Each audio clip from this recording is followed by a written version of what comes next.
Hi friends, எல்லோரும் எப்படி இருக்கீங்க? நல்லா இருக்கீங்களா? நான் ரொம்ப நல்லா இருக்கேன். இன்றைக்கி ரொம்ப சத்தான, அதே சமயம் நல்ல சாஃப்டான ஒரு கம்பு புட்டு தான் செய்ய போகிறோம். அது எப்படி செய்கிறதுங்கிறத பார்க்கலாம்.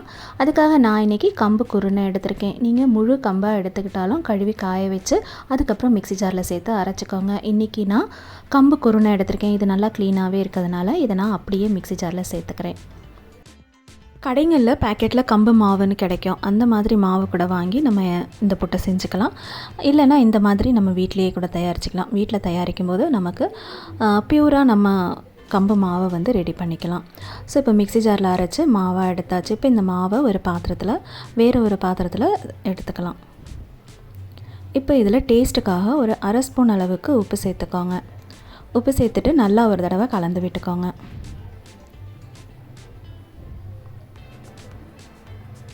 இப்போ இதில் கொஞ்சமாக தண்ணி சேர்த்துக்கோங்க. தண்ணி தெளித்து அந்த தண்ணியை வந்து அந்த மாவு ஃபுல்லாகவே படுற அளவுக்கு நல்லா கலந்து விட்டுக்கோங்க. தண்ணி கொஞ்சமாக தெளிச்சுக்கோங்க. ரொம்ப ஊற்ற வேண்டாம். கொஞ்சமாக தெளித்து தான் அந்த தண்ணியை வந்து மாவில் கலந்து விடணும்.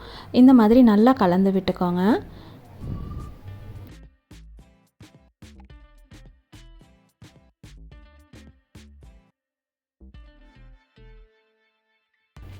இப்போ இந்த அளவுக்கு உருண்டை பிடிக்க வருதா? இப்போ இதை விட இன்னும் கொஞ்சம் அதிகமாகவே நமக்கு ஈரப்பதம் வேணும். அதனால் இன்னும் கொஞ்சம் தண்ணி தெளித்து மறுபடியும் அதை நல்லா கலந்து விட்டுக்கோங்க.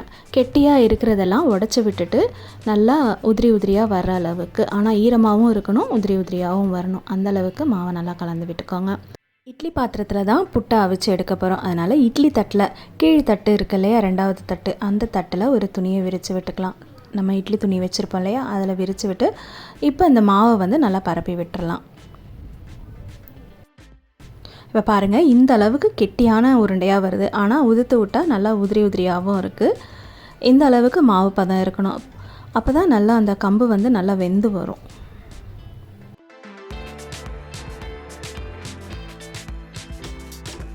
இப்போ தண்ணி இட்லி பானையில் கொதிச்சிட்ருக்கு பாருங்கள். இப்போ நம்ம இட்லி தட்டை வந்து அது மேலே வச்சு மீதி இருக்கிற மாவையும் சேர்த்து பரப்பி விட்டுட்டு மூடி போட்டு ஒரு 10 நிமிஷம் போல் நல்லா குக் ஆகட்டும். 10 நிமிஷம் தான், ரொம்பலாம் வேணாம். தண்ணி கொதிச்சு தான் நம்ம வச்சுருக்கோம். அதுக்கப்புறம் ஒரு 10 நிமிஷம் குக் ஆனால் போதும். அரிசி மாவுலையோ இல்லை ராகி மாவுலையோ புட்டு செய்யும்போது கூட இதே மெத்தடில் தான் நம்ம மாவை வந்து கலக்கணும். நல்லா உருண்டை பிடிக்கிற அளவுக்கு இருக்கணும்.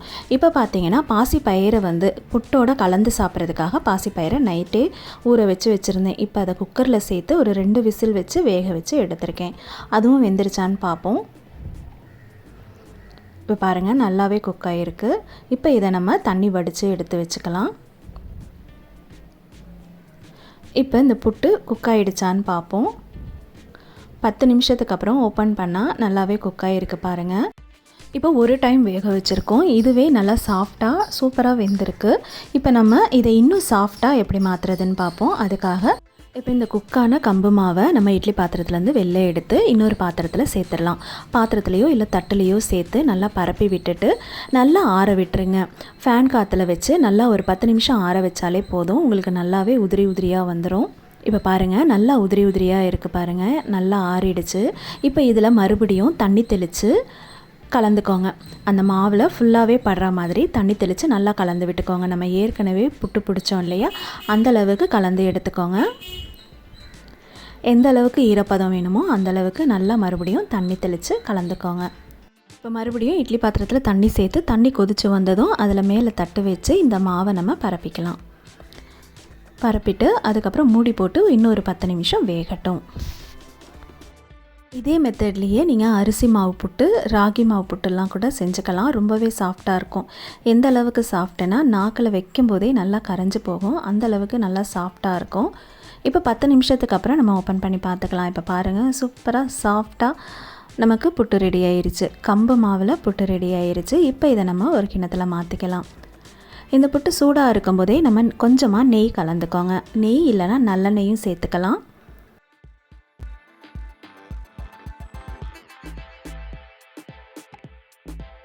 இப்போ இந்த புட்டை இன்னும் டேஸ்ட் ஆக்கிறதுக்காக கொஞ்சமாக தேங்காய் பூ சேர்த்துக்கோங்க.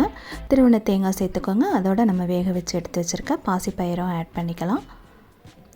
அதோட நாட்டு சக்கரை இல்லைனா வெள்ளை சக்கரை கூட சேர்த்துக்கோங்க. நான் இன்றைக்கி நாட்டு சக்கரை சேர்த்துருக்கேன். இப்போ இது எல்லாமே சேர்த்து சூடாக இருக்கும்போதே நல்லா கலந்துக்கோங்க. இந்த புட்டை சர்க்கரை சேர்க்காமல் பாசிப்பயிரும் தேங்காயும் சேர்த்து சாப்பிடும்போதே ரொம்ப டேஸ்ட்டாக இருக்கும். இது மட்டும் இல்லை, அரிசி புட்டும் ராகி புட்டும் அதே மாதிரி தான். வெறும் பாசிப்பயிரும் தேங்காயும் சேர்த்து சாப்பிட்டாலே ரொம்பவே சுவையாக இருக்கும். இப்போ சூப்பரான சுவையான அதே சமயத்தில் சத்தான கம்பு புட்டு ரெடி ஆயிருச்சு. இது மார்னிங் பிரேக்ஃபாஸ்ட்டுக்காகவும் எடுத்துக்கலாம். ஈவினிங் போல் ஸ்கூல் முடிஞ்சு வர பிள்ளைங்களுக்கு ஸ்நாக்ஸாகவும் கொடுக்கலாம். ரொம்ப ரொம்ப ஹெல்த்தியானது. இந்த வீடியோ உங்களுக்கு பிடிச்சிருக்குன்னு நினைக்கிறேன். பிடிச்சிருந்தால் லைக் பண்ணி கமெண்ட் பண்ணி ரெசிபி ஆஃப் பானுவை சப்ஸ்கிரைப் பண்ணிக்கோங்க. தேங்க்யூ.